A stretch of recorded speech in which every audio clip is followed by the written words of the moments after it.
So I guess we'll kick this off. Thanks for watching again, everybody. We happened to pick my YouTube video. I'm doing my introduction. It's 12 degrees outside. Yeah, hook the jumper cables up to the battery. Do you know how to do that? No. Okay, well, now's a good time to learn.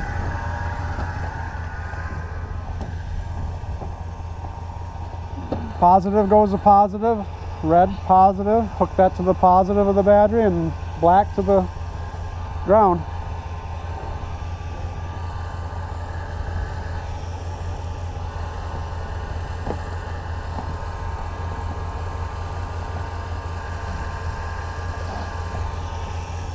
Okay, then you can start start glow plugging the Kubota. I'm gonna have to glow plug it for at least 30 to 40 seconds in these temperatures.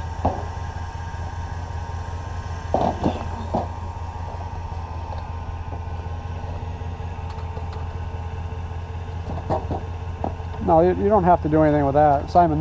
This one doesn't require that. You hear when you hit it how it bogged the engine down? Yeah. On the truck, because the alternators now needs more mechanical energy, and that takes more fuel.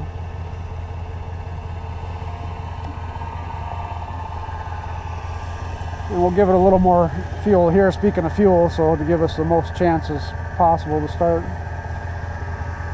So let me give you a time here so that we're somewhat close. So another 20 seconds.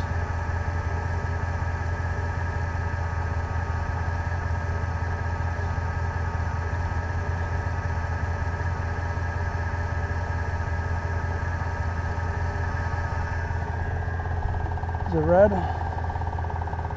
We'll keep holding it there.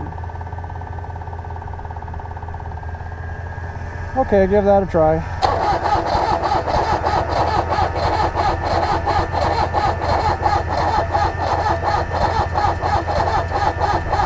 Okay, glow plug it for a while.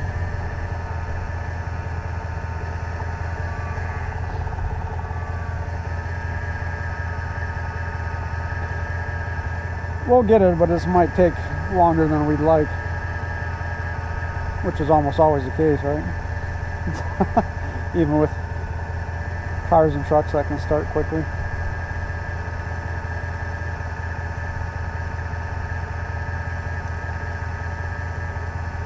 Okay, go ahead, try it again.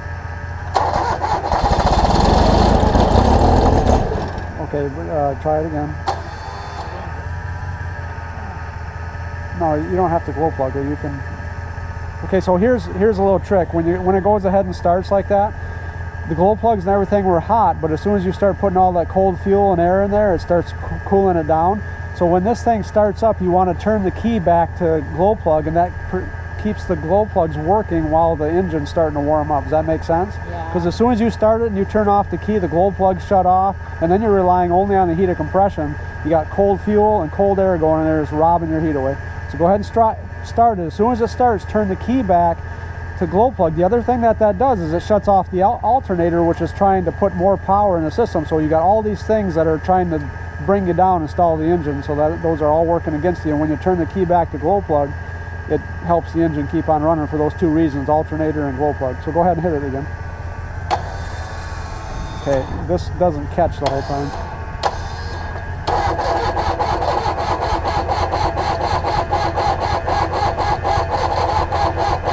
That's weird, because was it even glow plugging?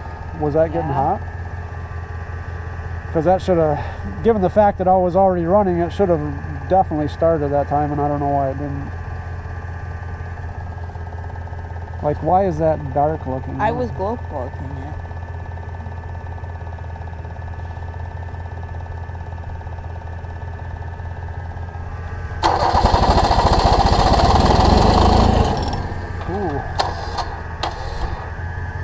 I couldn't even turn it back fast enough.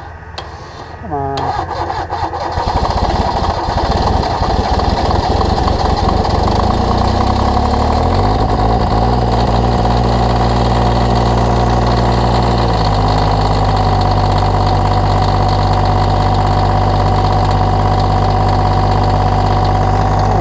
We're good now. this warm up a little bit and then charge the battery. We'll disconnect here.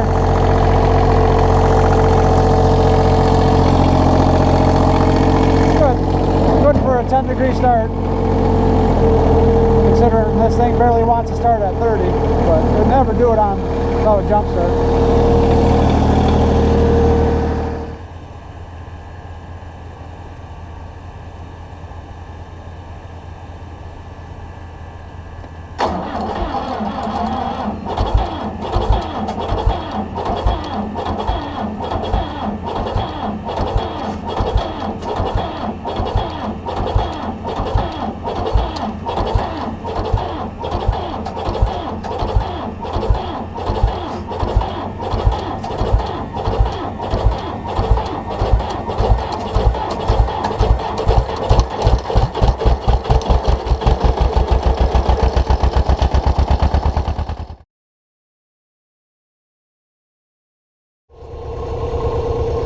This was the one we adjusted the valves on, or I adjusted the valve. Remember we did the FaceTime video? Yeah. And this is where I broke the handle off, because what happens when you pull it out, without that compression release, it snaps back in there.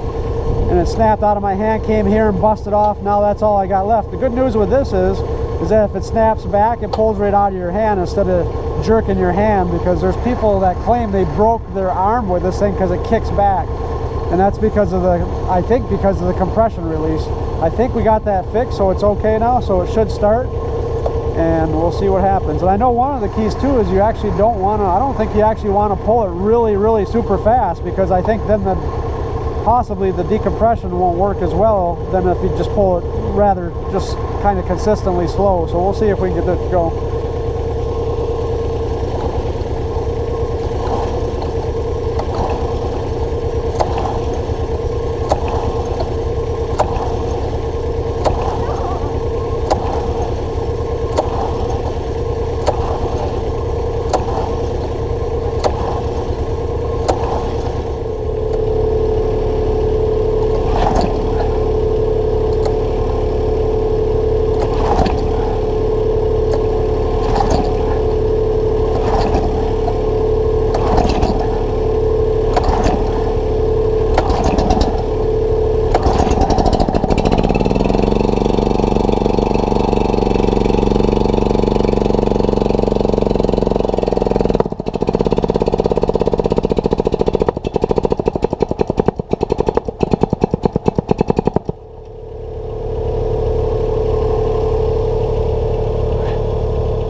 Well, it's no wonder why we can't get the engine to start.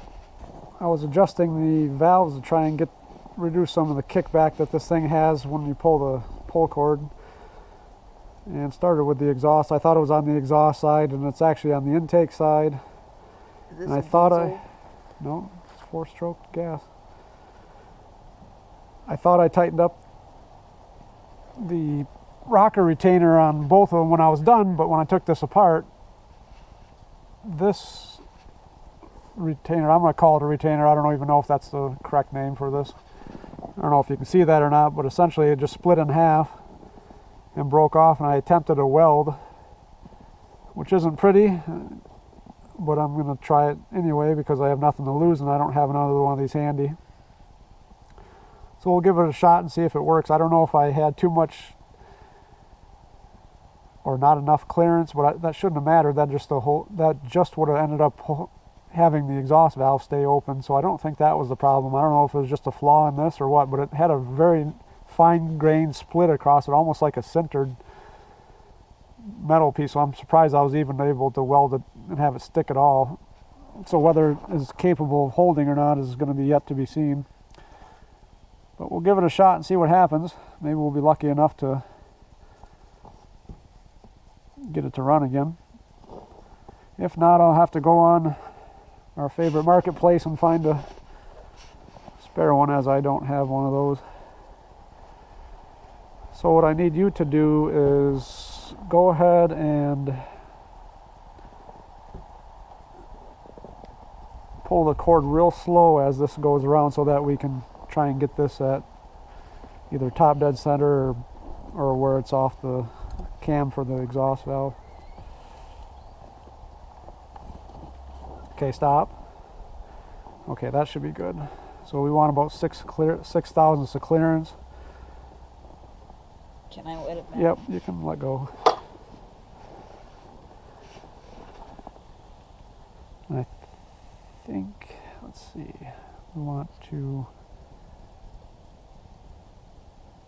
actually tighten this a little bit, I think is how that works. Tighten the inner screw and loosen the outer one. That'll keep our clearance. So I'm not even gonna check. It's supposed to be about 7 thousandths of clearance. I'm just gonna kind of eyeball it for now because I don't even know if I'm gonna be able to tighten this up without it snapping again.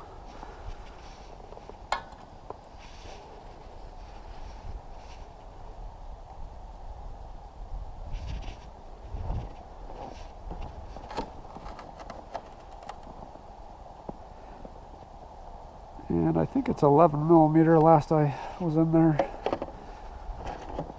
Normally I'd grind that weld smooth, but I left enough on here where it's 10 millimeter.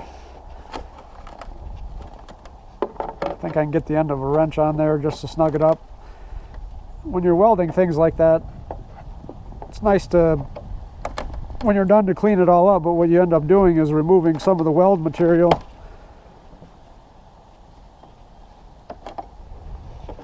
And that will compromise some of your strength.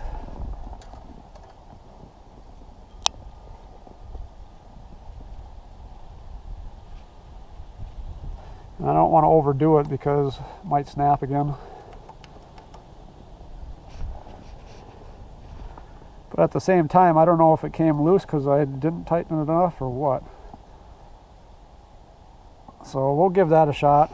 I know when I took them apart the first time, they were very loose, or what I thought was very loose. So I don't know what the torque spec is because I don't have that data handy right here, and I'm not going to go look it up.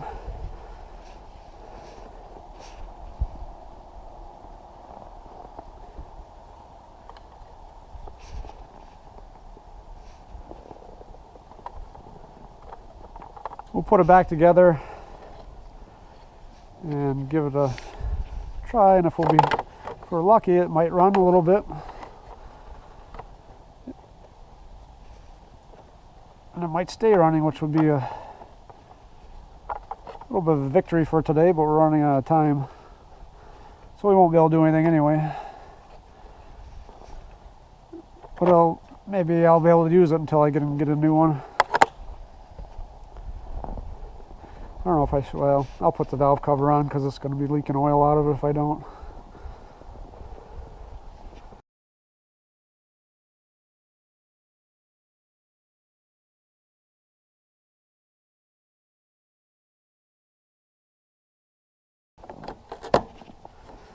What do you think? Any bets? Money on it? No money on it? I don't think I'd bet too much money on it either. We'll see what happens. Maybe we'll get lucky. I don't know. Do I choke it, not choke it? I don't even know. I guess. Let's cut the throttle back a little bit. Put it on a little bit of choke. It should have plenty of fuel. We've been pulling it so much, and it was wanting to run, so it had fuel, but we'll try it this way. See what happens. Get ready for kickback again because now the valves are actually working, which it was doing that a little bit for me.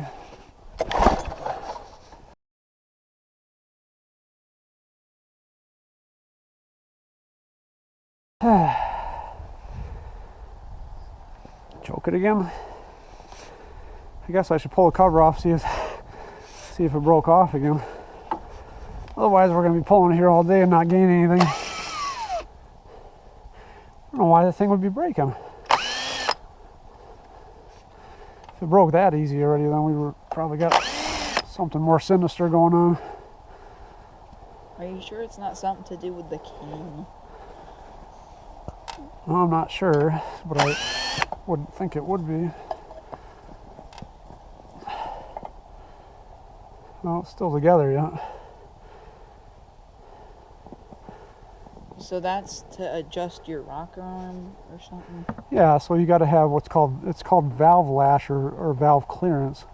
And you have to have a little clearance because when the engine's cold, all the parts are shrunk because steel reacts to thermal heat and it expands. And so you don't want these tight because when the engine warms up, it'll actually hold the valve open. It won't run anymore. She won't run no more. Like when this will help pull it back.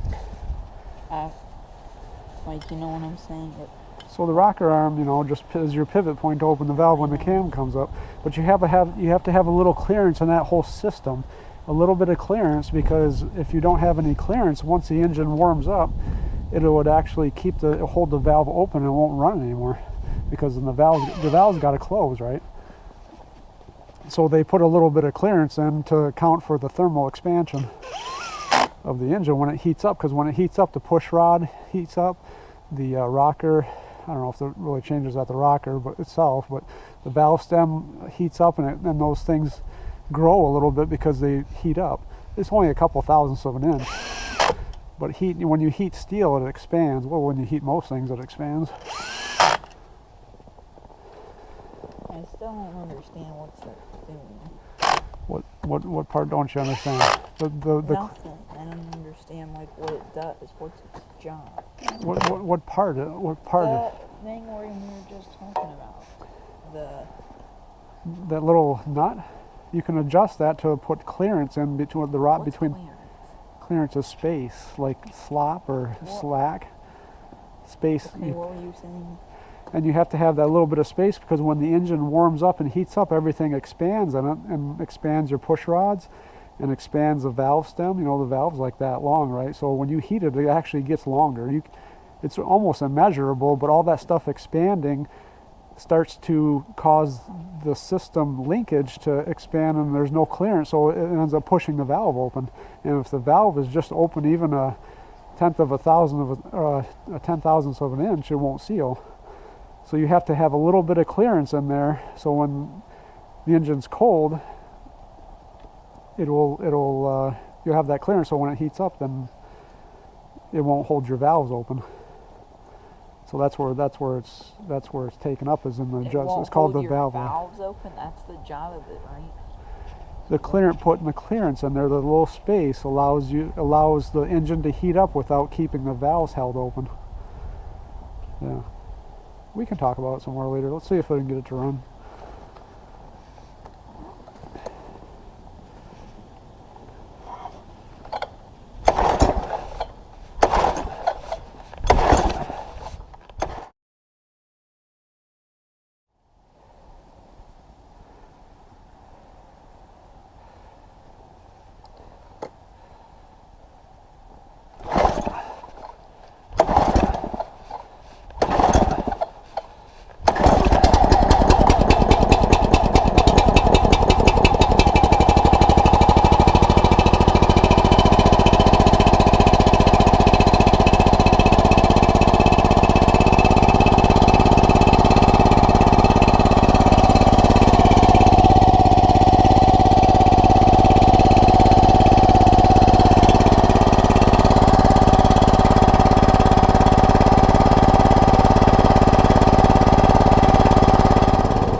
let's go get a different tractor. Yeah, we're just gonna bury this. We can't turn around or anything with it. Wow. Straighten the wheel. When you turn the wheel, it makes it that much harder. We'll just do the gradual turn is all you need. Go back and then go forward with a gradual turn. Okay, now go forward. But you got to run through it, Simon. You can't let off when you're about ready to go through. Just hit it and go.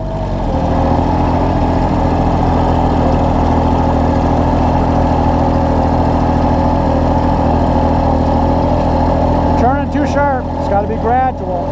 Otherwise it ain't going to go.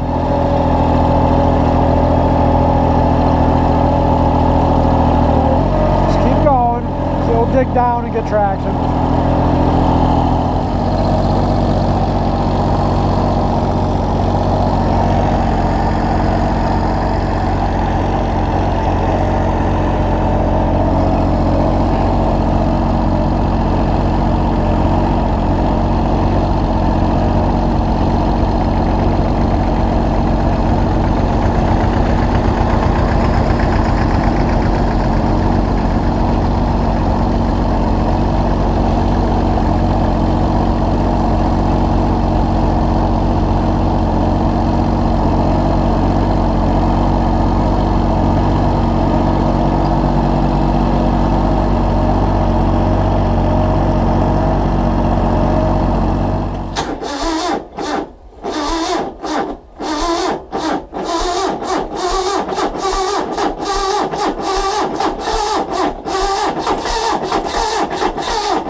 Okay, go get the, can you unhook the Kubota and bring it over here? We'll jump start it with the Kubota.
Okay, that's good. Pick it up.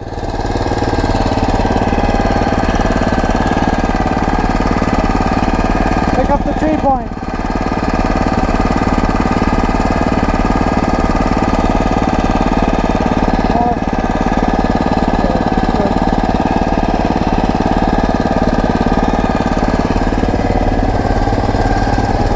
Okay. I did it. You did a good My job. trick is What? basically, if I was there, think of it as just carrying it like this. If you want it to go to the left, turn it like that. But do it like this way. So like this, and it does it. Like pushing to the left. Yep. That's how I do Yep. it. Good. Makes it so much easier. I don't do it that way. I never heard of doing it that way. That's the way I do it. Well, it's a good way. Okay, so here's a hydraulic log splitter. Here's your earmuffs. I brought another set of earmuffs. You can wear these.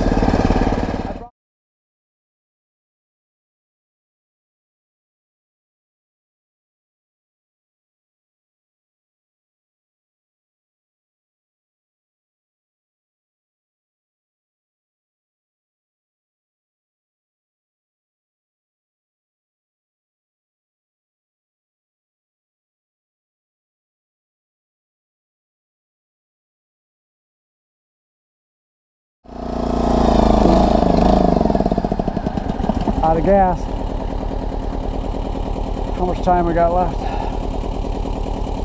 Oh, we got a few minutes yet.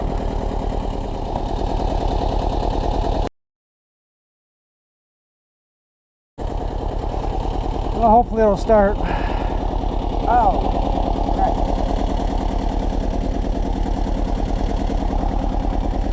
Have to pull a little faster than that. Are you done? Yep, go ahead.